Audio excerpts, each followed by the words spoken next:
In the words of Karl Marx, the philosophers have only interpreted the world, in various ways. The point, however, is to change it. And thus begins our journey into the life of a man whose thoughts and ideas would eventually change the world. Karl Marx, born in the picturesque town of Trier, Germany, in 1818, and came from a lineage of rabbis. However, his father, Heinrich Marx, broke away from this tradition, converting to Lutheranism, a move that would significantly influence young Marx's worldview. Raised in a comfortable middle-class household, Marx's early education was steeped in the classics and history. These lessons sparked his intellectual curiosity, setting the stage for the profound philosophical inquiries that would define his later life. But the contrast between his supposed atheism and his Lutheran upbringing is striking. It's often assumed that Marx was an atheist from a young age, a claim not entirely supported by facts. As he navigated his formative years, his views on religion and spirituality saw significant shifts, adding layers of complexity to his philosophical journey. And so, the seeds of philosophy were sown in young Marx's mind, not just by the books he read, but also by the world around him. His early life experiences provided the fertile ground on which his revolutionary ideas would later germinate and grow, forever changing the course of human history. Marx's intellectual journey truly took flight during his time at the University of Berlin. It was here that Marx first engaged with the philosophy of Georg Wilhelm Friedrich Hegel, a towering figure whose influence was felt across Europe.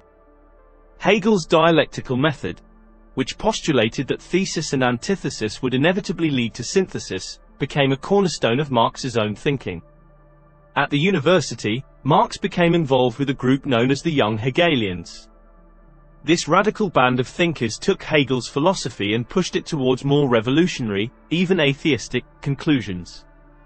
It was in this heady atmosphere that Marx's own radical political views began to take shape. He began to see the world not just as it was, but as it could be. Yet, Marx's time in Berlin was not solely dedicated to intellectual pursuits. He also found love in the form of Jenny von Westphalen, a childhood friend who would become his wife. Their relationship was a source of strength for Marx as he navigated the tumultuous waters of philosophical debate and political dissent. After graduating, Marx and Jenny moved to Paris, a city teeming with radical ideas and revolutionary fervor. It was here that Marx began to develop his critique of capitalism, a system he saw as inherently exploitative. His time in Paris also marked a shift in his thinking about religion. While some argue that Marx was an atheist from his youth, others suggest that his views on religion evolved over time. By his middle years, it's unclear whether Marx could still be classified as an atheist, highlighting the complexity and nuance of his philosophical journey. Two lesser-known facts about Marx's time in Paris add further color to this period of his life. First, Marx was an avid chess player, often engaging in matches that would last into the early hours of the morning. Second, he had a penchant for red wine, which he believed stimulated his intellectual faculties. Marx was not just a student of philosophy, he was a philosopher in the making. His time at the University of Berlin and his years in Paris were formative periods, shaping the man who would go on to leave an indelible mark on the world of philosophy.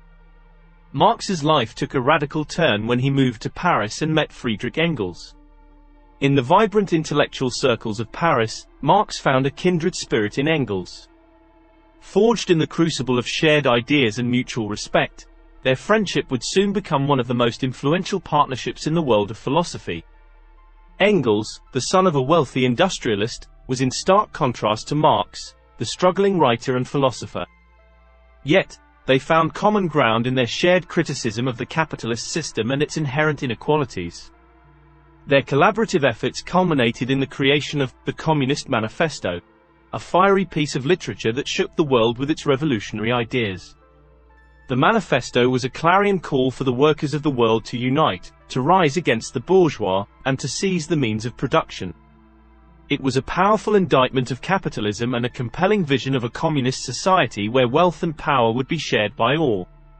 However, Marx's radical ideas were not well received by the Parisian authorities.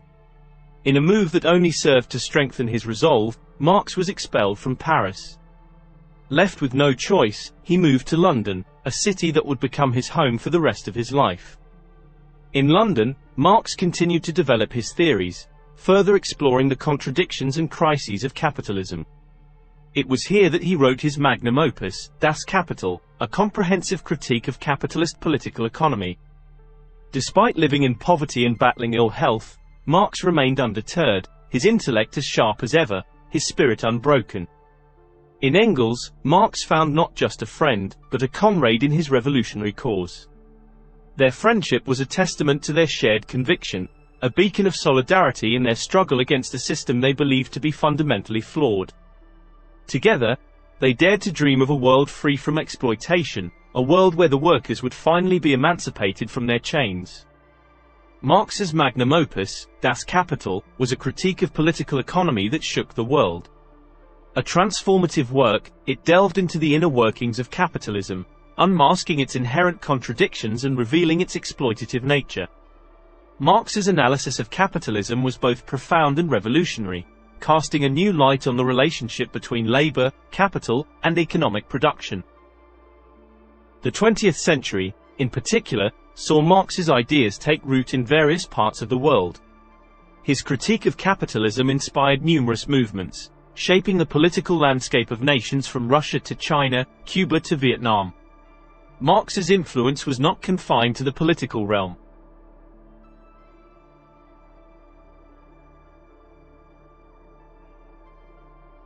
Marx's ideas has shaped critical theories across sociology, literature, and art. His critique of capitalism, particularly the concept of alienation, remains relevant today, evident in movements like Occupy Wall Street and the resurgence of democratic socialism.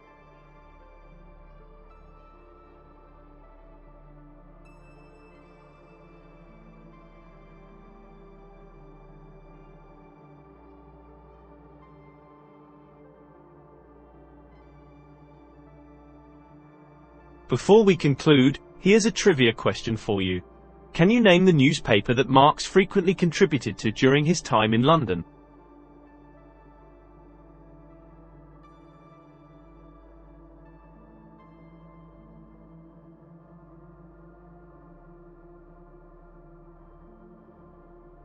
Let's give the gears in your mind a little spin. Picture Marx, quill in hand, spilling his thoughts onto paper. Got your answer ready?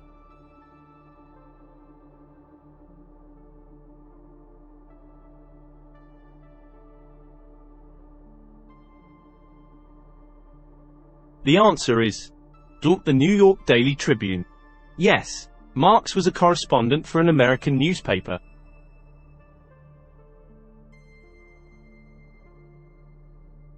As always, we appreciate you sharing a philosophical moment in time with us. And if you found this video educationally helpful, please subscribe and hit the like button. It really helps the channel out.